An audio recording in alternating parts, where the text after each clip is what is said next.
Apa ada yang pernah terpikir, kenapa rasanya waktu berjalan semakin cepat tiap tahunnya? Secara fisik, bumi berputar dengan kecepatan yang sama.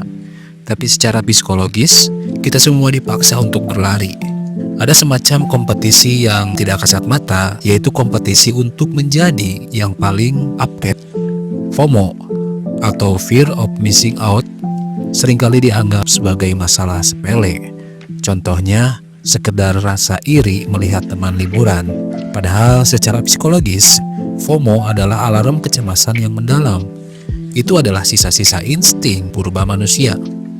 Dulu, kalau kita ketinggalan info soal di mana ada sumber air atau di mana ada ancaman binatang buas, kita celaka. Ketinggalan informasi berarti kita dalam bahaya yang nyata. Masalahnya di zaman sekarang, insting itu disalahgunakan oleh algoritma. Kita merasa kalau nggak tahu soal kripto yang lagi naik, atau nggak tahu atau nggak ikut nonton film yang lagi viral, kita bakal dibuang dari kelompok. Disinilah letak perbedaan besarnya. Orang yang berprinsip kuat telah berhasil menjinakkan insting purba itu. Mereka sadar kalau tidak tahu sesuatu itu tidak akan membunuh mereka. Ada kesadaran bahwa hidup bukan tentang seberapa cepat kita merespon dunia, tapi seberapa tepat kita merespon nilai-nilai di dalam diri. Mari kita masuk sedikit lebih dalam soal bagaimana otak bekerja. FOMO itu sebenarnya adalah perang di dalam kepala kita. Ada bagian otak yang bernama amigdala yang mengurus rasa takut dan emosi. Ketika melihat tren baru, amigdala berteriak, "Waspada, semua orang punya itu, kamu belum." Lalu ada prefrontal cortex, bagian otak yang mengurus logika dan perencanaan jangka panjang. Disinilah prinsip tinggal. Orang yang jarang ikut-ikutan tren biasanya memiliki koneksi yang sangat kuat pada prefrontal cortex-nya. Mereka melatih otak mereka untuk tidak langsung bereaksi terhadap dopamin instan. Setiap kali seseorang melihat diskon besar-besaran atau tren gaya hidup baru dan mereka memilih untuk diam, mereka sebenarnya sedang memperkuat otot syaraf mereka. Mereka memilih untuk tidak memberikan asupan dopamin pada otaknya dari hal-hal luar. Ini menjelaskan kenapa orang berprinsip itu kelihatan dingin atau datar. Padahal mereka nggak datar. Mereka cuma punya ambang batas yang tinggi. Mereka nggak mau kebahagiaannya semurah notifikasi di layar HP. Mereka mencari kepuasan yang lebih lambat, tapi jauh lebih dalam dan permanen. Ada sebuah fenomena sosiologis yang disebut sebagai mentalitas kawanan. Secara alami, manusia merasa aman kalau ada di tengah kerumunan. Mengikuti tren adalah cara termudah untuk merasa aman. Kalau kita pakai baju yang sama dengan orang lain, kita nggak akan dikritik. Kalau kita punya opini yang sama dengan mayoritas, kita nggak akan diserang. Tapi orang yang berprinsip kuat itu adalah seorang anomali. Mereka paham satu kebenaran pahit, bahwa mayoritas tidak selalu berarti kebenaran. Mereka seringkali merenungkan pemikiran seperti Friedrich Nietzsche tentang manusia unggul, yaitu orang yang berani menciptakan nilainya sendiri tanpa harus menyontek nilai masyarakat. Menjadi orang yang nggak ikut-ikutan itu butuh keberanian sosial yang luar biasa. Ini bukan soal sombong atau merasa lebih hebat, ini soal kejujuran intelektual. Kalau saya memang nggak suka kopinya, kenapa saya harus antri 2 jam cuma demi foto terus update kayak orang-orang? Ini pikiran mereka. Kejujuran pada diri sendiri inilah yang menjadi tembok pelindung dari FOMO. Mereka lebih takut membohongi diri sendiri daripada takut dikucilkan oleh lingkungan. Dunia hari ini tidak lagi menjual barang, tapi menjual perhatian. Perhatian kita adalah mata uang paling berharga sekarang.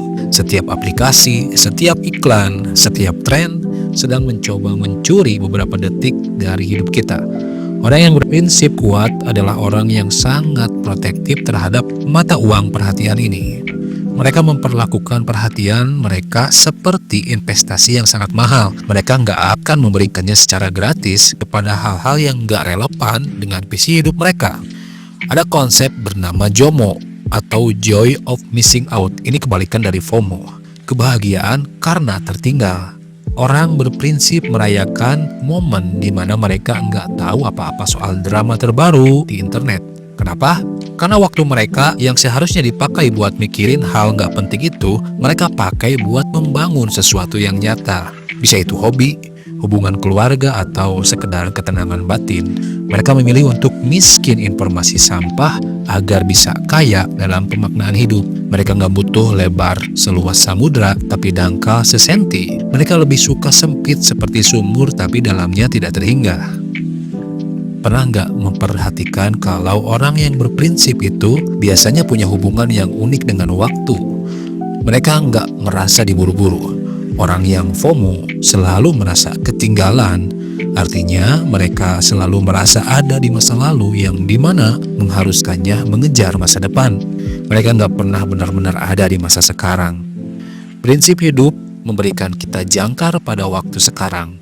Kalau prinsip hidupnya adalah kesehatan adalah prioritas utama, maka mau ada diskon makanan viral yang berlemak dan nggak sehat setinggi apapun, dia nggak akan merasa kehilangan. Waktunya nggak akan terbuang untuk antri panjang dan pikirannya nggak akan terbuang untuk memikirkannya. Integritas adalah ketika apa yang kita pikirkan, apa yang kita katakan, dan apa yang kita lakukan itu selaras. FOMO merusak integritas itu. Kita seringkali melakukan hal yang sebenarnya nggak kita suka hanya karena tekanan dari luar. Orang berprinsip mempertahankan integritasnya mati-matian, dan hasil dari integritas adalah kepercayaan diri yang sangat stabil. Mereka nggak butuh validasi luar karena mereka sudah punya validasi dari prinsip internal di dalam hati mereka. Lalu, bagaimana caranya sampai ke titik itu? Gimana caranya punya prinsip yang sekuat itu? Ini bukan soal bakat dari lahir, ini adalah latihan. Langkah pertama selalu dimulai dengan bertanya, apa yang akan tersisa dariku kalau semua gadget dan medsos ini diambil? Kalau jawabannya kosong, berarti kita belum punya prinsip, kita cuma kumpulan dari apa yang kita konsumsi. Orang berprinsip mulai membangun filter mereka melalui refleksi. Mereka sering bertanya pada diri sendiri tentang hal-hal fundamental. Apa arti kesuksesan itu buatku? Apa arti cukup buatku? Apa yang membuat aku diingat nanti setelah gak ada? Ketika jawaban atas pertanyaan-pertanyaan itu sudah jelas, maka filter itu otomatis terpasang. Tren-tren di luar sana bakal kelihatan kayak debu yang lewat di depan filter itu. Ada yang masuk sedikit, tapi sebagian besar tertahan di luar. Memiliki prinsip bukan berarti menutup diri dari dunia, tapi memiliki otoritas penuh untuk menentukan siapa dan apa yang boleh masuk ke dalam pikiran kita.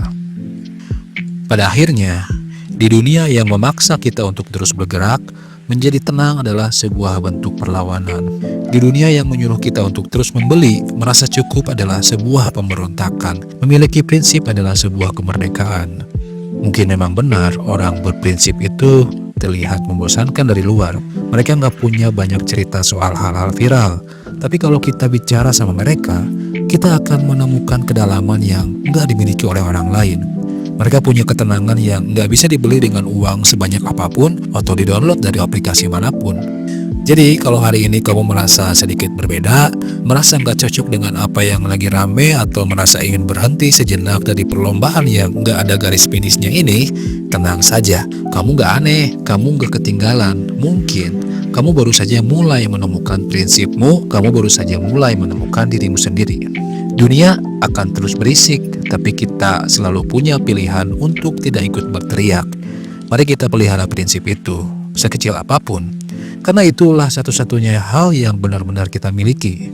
Dan semoga perjalanan ke dalam diri masing-masing membawa kedamaian yang kalian cari.